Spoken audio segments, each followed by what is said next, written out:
All right, well, welcome to Seitec Genetics.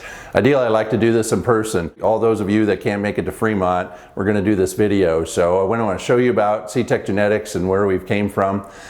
We started back in 2007 and rented a building for a couple years and then built this facility in 2010. So let me take you around.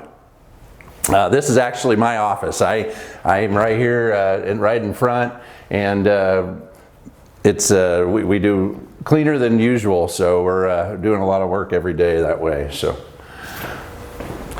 some of you may have been through the office in times past, and actually we've had about a 30% increase year on year since 2008.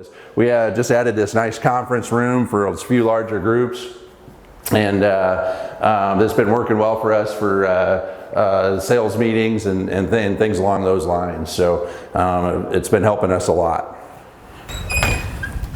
As I walk outside into the warehouse, these lights will start coming on automatically.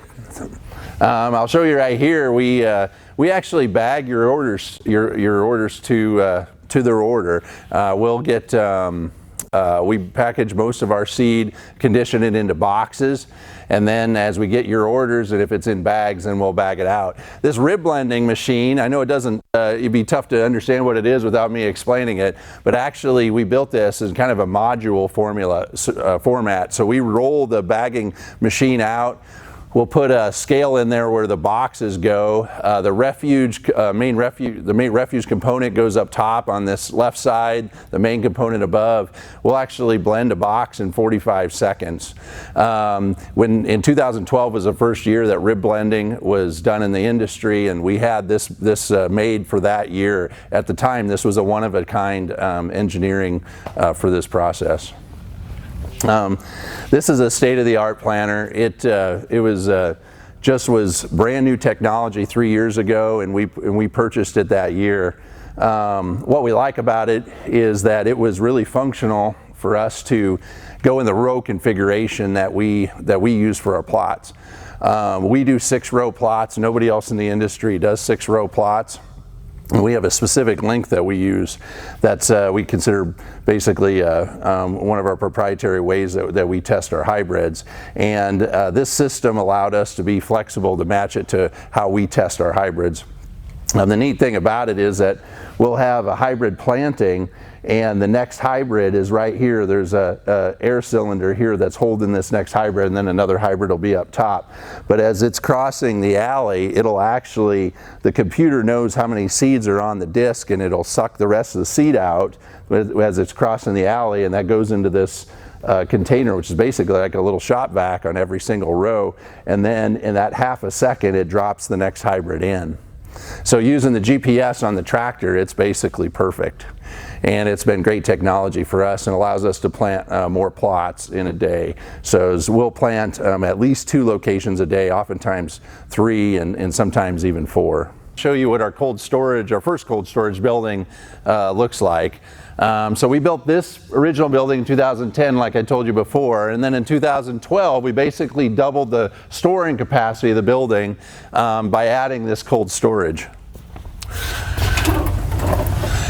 So this is our cold storage, actually our original cold storage. So we built this in 2012. As you can tell, it's full. That's why out there wasn't any seed. I'll pull one of them out here. It's kind of an exciting parent line for us. It's a SBP 101-115-8. You can actually tell that this came from the increase we had down in this winter in South America. All right, so let's go ahead and see what else we got going on.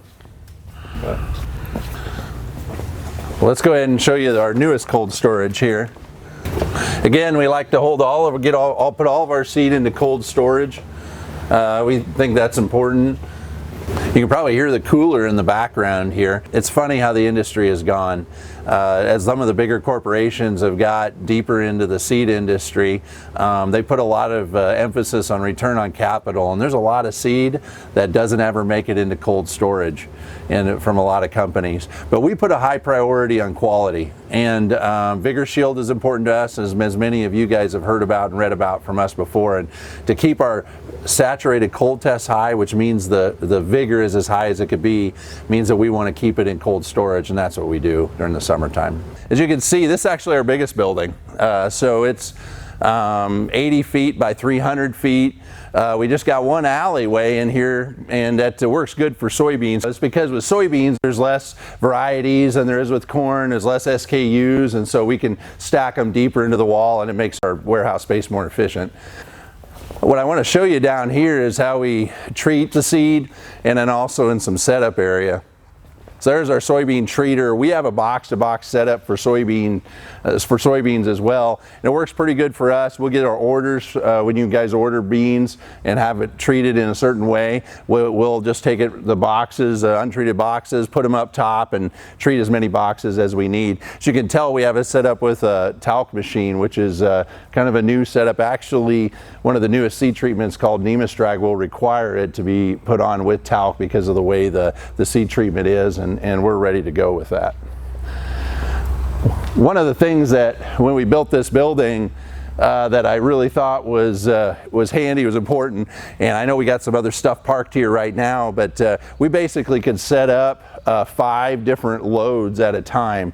And the way we have the lines here, the whole semi basically could be exactly how it is in these lines is how it would be loaded up on the semi. Our process is basically it's checked 3 times. The guy who goes to pull the load and is putting it in place obviously is trying to put the right things in where they're supposed to be. But then we have 2 different people that have to check it, and they date initial and time that it's right. Because it really has to be like a bank, and we really take a lot of pride that it goes out just the way it's supposed to, and that way we have all of our paperwork and everything to you just the way you need it. But basically these are how we harvest our leap plots. We plant 6 rows, we harvest the middle 4, and the grain will route through the combine as it normally would. And you know what, I'll step back and I'll say this. So, you know, sometimes you got the really big companies and they'll spend their $400,000 or $500,000 on a brand new combine, and you know what, they're only harvesting 4 rows too. And actually, as you guys would know, any farmers would know, is you can't actually harvest 4 rows and do a good job in the combine. So my preference is to use like these TR88 combines because they're more sized right. They're about a 2/3 combine now, and then we put the most modern equipment on it. So now to catch you back up to what I was going to say a little bit ago, what we do is we route the grain up to the side here. We got a little surge bin there, and then this Harvest Master, which is a state-of-the-art harvest weighing machine for research. And basically the computer that's in the cab that's connected to the Harvest Master is taking the weights as it's cycling through, because this part right here actually will weigh the grain about 40-45 pounds at a time, and it'll just weigh it and take a moisture test weight, dump it, and then when it closes again, then the surge bin up top fills it up again. And so that's how that machine works. We use these Drago heads, obviously.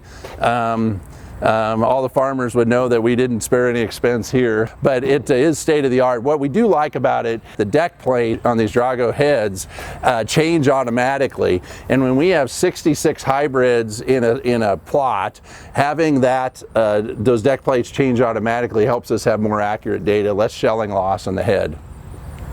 Well, let's come back across the street, and so I kind of took you through chronologically. The main building there in 2010, and then 2012, this was 14, and the building that we just built last year in 2017.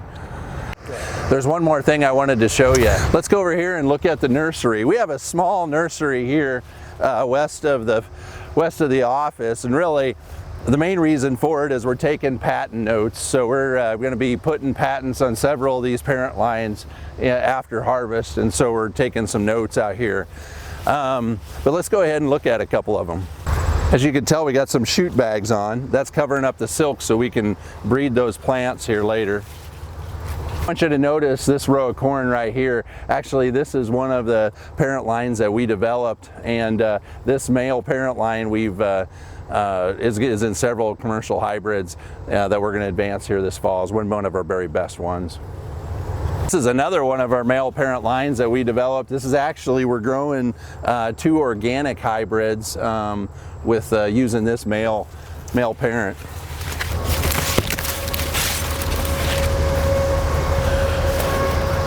thanks for joining us today. I appreciate your time, and hopefully you learned something about Seitec genetics.